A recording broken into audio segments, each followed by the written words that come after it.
The play you'll be watching is derived from the novel The Cider Rules by John Irving, a controversial book published just 12 years following the historic Supreme Court case Roe v. Wade. The Cider Rules depicts the constant moral struggle in choosing between legality or morality. The story takes place at St. Cloud's Orphanage in Maine during the Great Depression of the 1930s. The orphanage was unlike any other, for inside, Dr. Wilbur Larch, the founder and primary obstetrician at the orphanage, provides secret abortions to women in dire need. Although the nurses at the orphanage were dearly devoted, they could not tend to every baby every time it cried in the middle of the night. The babies then learned that just because they cried did not mean they would be tended to, resulting in crying only if they needed something. Homer's first foster family, however, did not understand that.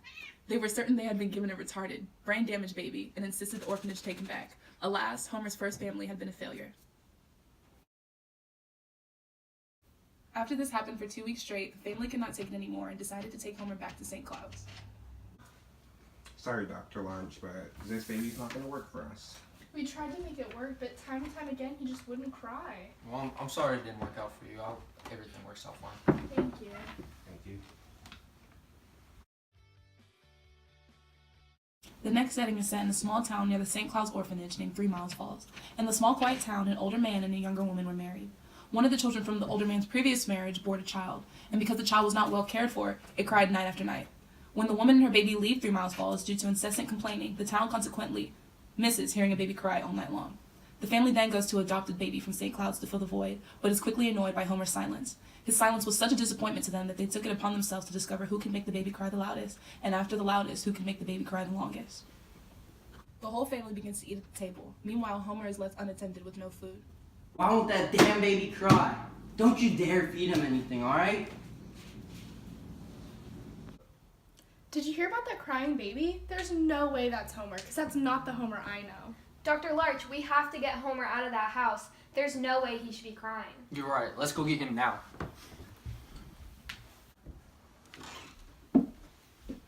Give him back right now. Neither of you deserve to have a wonderful creature like Homer. You can't do that! Give him now.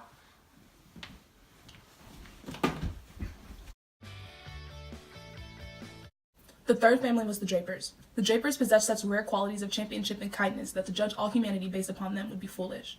Professor Draper and his wife of 40 years lived in Waterville, Maine, with the views so beautiful it made the soul sing hallelujah. They were social giants of luxury. Homer had the best of both worlds, a mother who cared for him day and night, giving him physical affection, and a father who constantly catered to the mental and emotional development of the boy. After the 3 Miles Falls family, Dr. Larch was especially careful with who he sent Homer to, but the Drapers were the epitome of perfection. Suddenly, Homer was awakened by the boy resting next to him.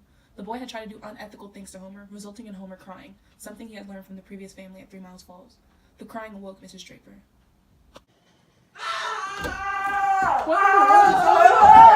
Mom, Homer tried to bugger me. What? Homer's fourth family was a very sporty family, the Winkles. Born into wealth, the Winkles had no formal occupation. They simply took people into the wilderness and made it seem as if they were lost there. Dr. Larch, although unimpressed with their jobs, was captivated by the delirious happiness. A happiness because rare in the orphanage, he admired and hoped would rub off on Homer. The Winkles had always wanted a child to share the world of nature with and to make their child happy, so Dr. Larch, certain the boy was in no danger, released Homer into their care. The Winkles believed they should celebrate the dad's day off by camping and swimming in the nearby lake. We're finally here.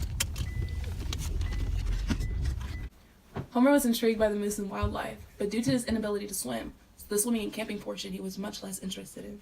You better be careful, Homer. There's some logs in that lake and they could fall in and do some real damage to you. Yes, sir.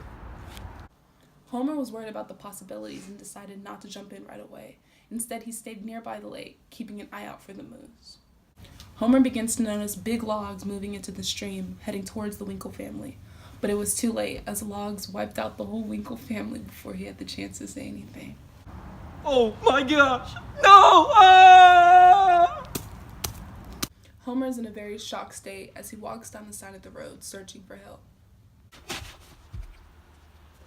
Hey boy, you need a ride home? I don't have a home, sir.